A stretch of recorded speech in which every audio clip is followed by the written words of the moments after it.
11 North Central Florida boys high school teams made regionals. Let's start in 6A. GHS Forest in the region quarters. Second quarter, Xavier Kirkpatrick with one of the Wildcats' 7 first-half threes.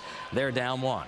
Moments later, the Hurricanes active in the passing lane. This steal leads to a putback bucket from Anthony Leven, and GHS back up by 5. Josh Hayes, monster game with 20 rebounds. He also scores 13. Gainesville on to the round of 16, 76-57.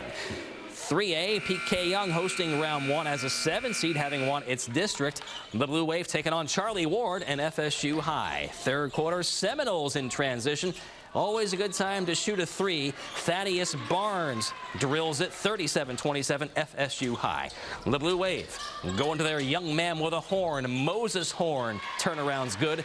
Wave down by 11. But the Seminoles, way too much firepower. Marquez Allen fires in a triple.